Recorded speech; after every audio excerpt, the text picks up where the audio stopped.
Hello students, very good morning all of you. एक बार पुनः YouTube channel में आपका स्वागत। बच्चों, जो आज टॉपिक है वो टॉपिक है comparison of Biot Savart's law from Coulomb's law. मतलब बायो-सवर्ट के नियम की कूलॉम के नियम से तुलना करनी है, कंपैरिजन करना है दोनों नियमों का, बायो-सवर्ट के नियम से कूलॉम के नियम। क्योंकि कूलॉम के नियम के अनुसार कूलॉम के नियम के अनुसार किसी बिंदु आवेश के कारण किसी बिंदु पर विद्युत क्षेत्र की तीव्रता किसी सूक्ष्म आवेश के कारण किसी बिंदु पर विद्युत क्षेत्र की तीव्रता जो होती है वो होती है 1/4π²/2/r। ये किसके अनुसार है? कूलॉम के नियम अनुसार। बायो-सवर्ट का नियम कहता है कि किसी धारा खंड के कारण किसी बिंदु पर चुंबकीय क्षेत्र की तीव्रता होती है बायो-सवर्ट के नियम।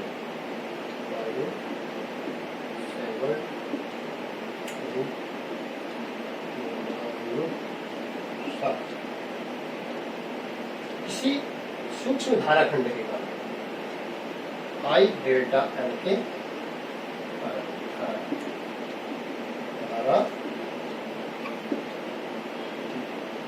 धारा खंड के कारण किसी बिंदु पर चुंबकीय क्षेत्र की तीव्रता हो जाएगी डेल्टा V बराबर μ0/4π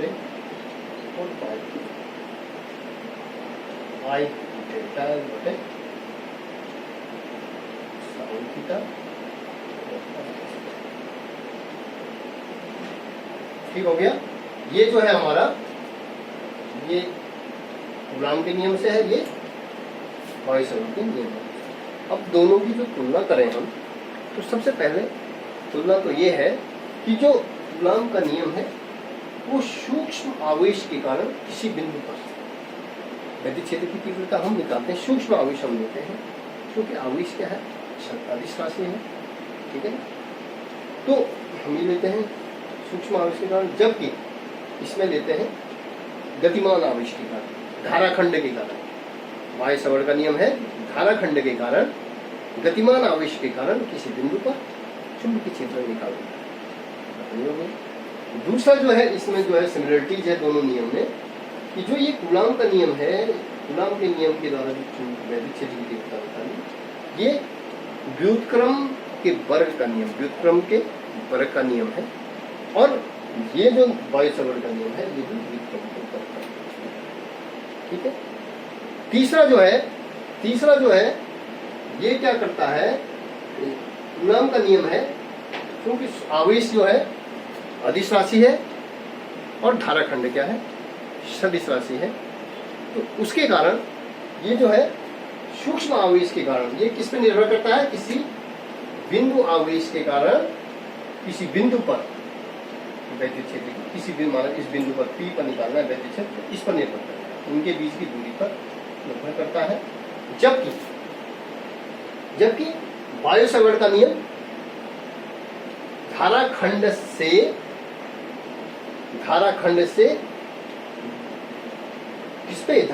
से जिस बिंदु पर निकालना है उस बिंदु के थीटा एंगल पर क्या है?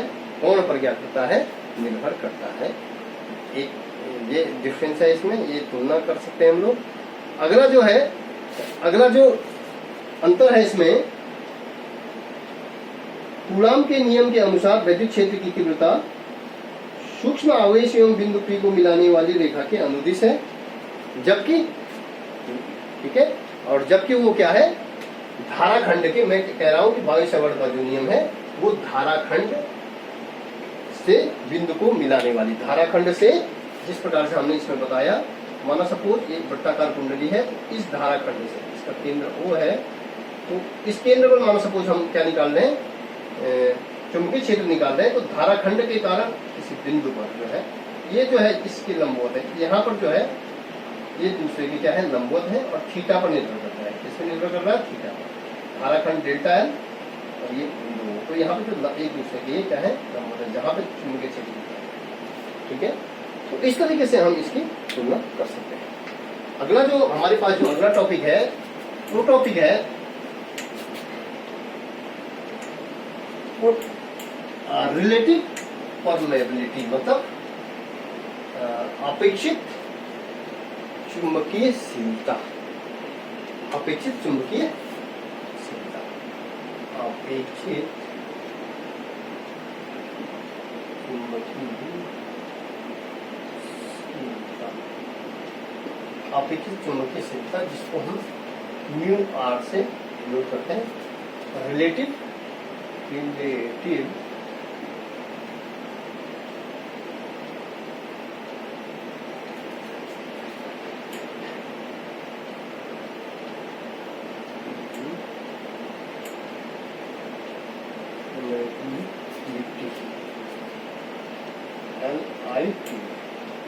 रिलेटिव ये हो जाएगा म्यू आर बराबर होता है म्यू बटे म्यू, मतलब माध्यम में विद्युतशीलता, माध्यम में विद्युतशीलता, माध्यम की विद्युतशीलता तथा निर्वात अथवा वायु में विद्युतशीलता के अनुपात को अपेक्षित चुंबकीयशीलता कहते हैं, जिसको हम लिखते हैं म्यू बटे म्यू जीरो लिखते हैं, है ना। किसी माध्यम की विद्युतशीलता और किसी माध्यम की विद्युतशीलता अथवा तथा निर्वात या वायु में की विद्युतशीलता के अनुपात को हम क्या कहते हैं रिलेटिव परमेबिलिटी कहते हैं, अपेक्षित चुंबकीयशीलता कहते हैं, जो एक बीमाहीन राशि क्या है, बीमाहीन राशि है, इसकी कोई बीमा नहीं होती। ठीक है, अगला जो है हमारे पास जो है चुंबकीयशीलता। चुंबकीय जो शीलता है म्यू, इसकी बीमा निकालने की चुंबकीयशीलता का जो मात्रक होता है वो होता है न्यूटन प्रति, चुंबकीयशीलता का मात्रक होता है न्यूटन प्रति एम्पियर स्क्वायर। इसकी बीमा हम लिख सकते हैं, आता है चुंबकीयशीलता की बीमा लिखिए, तो चुंबकीयशीलता की जो बीमा होती है उसका जो मात्रक होता है न्यूटन प्रति एम्पियर स्क्वायर। न्यूटन का मीन्स बल एफ बटे ए स्क्वायर हो जाएगा, तो ये हो जाएगा एम ए बटे स्क्वायर, एम मीन्स एम पास हो गया, ए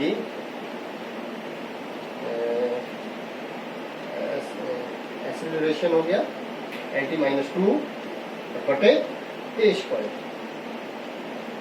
हो जाएगा M L A minus 2 A minus 2। तो ये चुंबकीयशीलता की बीमा। अब एक चीज और है इसमें संबंध, चुंबकीयशीलता म्यू जीरो और सन जीरो में संबंध, relation between magnetic permeability and electric permeability में संबंध स्थापित कीजिए। Relation between magnetic permeability and electric permeability कैसे निकालेंगे, क्योंकि आप जानते हैं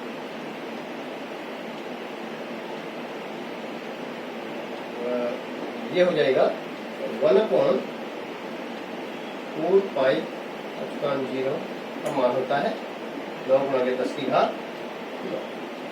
क्लियर है। यदि हम इसको निकालना चाहें 1/4π0 की वैल्यू निकालना चाहें तो ये हो जाएगा, इसको इधर ले लीजिएगा 9×10⁹ पक्षांतर हो जाएगा, इधर हो जाएगा सन जीरो की वैल्यू हमारी निकलेगी 1/4π 9×10⁻⁹। क्लियर है। दूसरा जो है हमारी जो दूसरी वैल्यू है वो है, एक एप्सिलॉन जीरो की वैल्यू होगी, अगला है म्यू जीरो की वैल्यू चाहिए हमें। तो म्यू जीरो की वैल्यू होती है, म्यू जीरो की वैल्यू हो जाएगी, क्योंकि आप जानते हैं और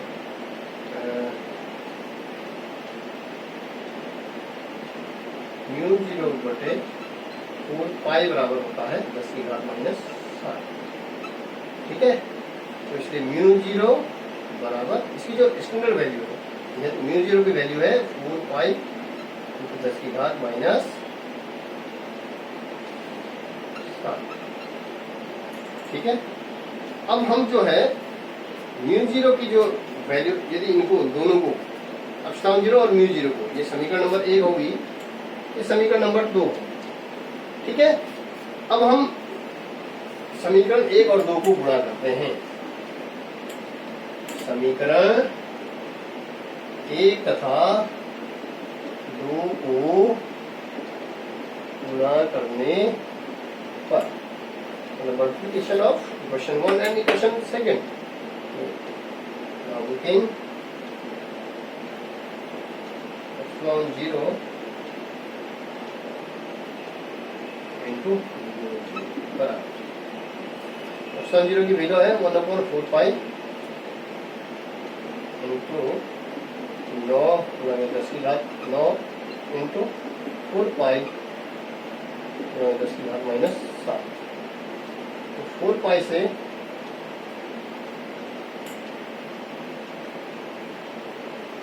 4 पाई से देखिएगा, 4 पाई से 4 पाई कैंसिल,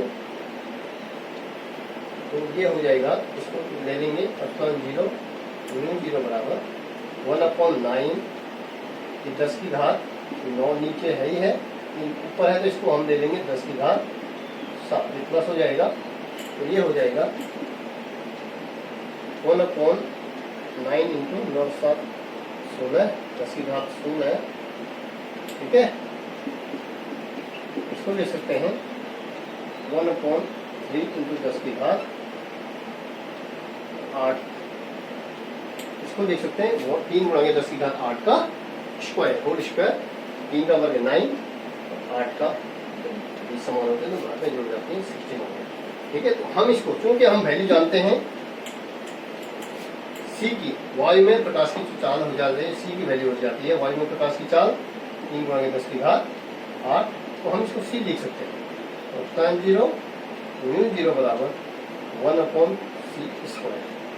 ठीक है, इसलिए यदि हमें सी की वैल्यू चाहिए, तो यदि हम क्या करना चाहें, यदि हमें सी की वैल्यू चाहिए, या दोनों ओर वर्ग कर लीजिएगा, तो यदि हम दोनों ओर वर्ग कर लेते हैं, तो या इसको इस तरीके से लिखिएगा, एप्सिलॉन जीरो ये हो जाएगा c² बराबर 1/एप्सिलॉन जीरो म्यू जीरो, इस तरीके से लिख सकते हैं, इसलिए c equal to epsilon zero mu. तो यहाँ पे जो है ये प्रकाश की चाल, इसमें जो है संबंध हमारा इसका है। तो बच्चों, ये जो वैल्यू होती है ये इस प्रकार के न्यूमेरिकल्स में यूज होता है, या 1 नंबर का क्वेश्चन आता है c equal to epsilon zero mu zero. तो ये वीडियो बच्चों यदि समझ में आया तो इसको जो है इसका लाभ दीजिएगा, शेयर कीजिएगा, सब्सक्राइब कीजिएगा चैनल को। धन्यवाद।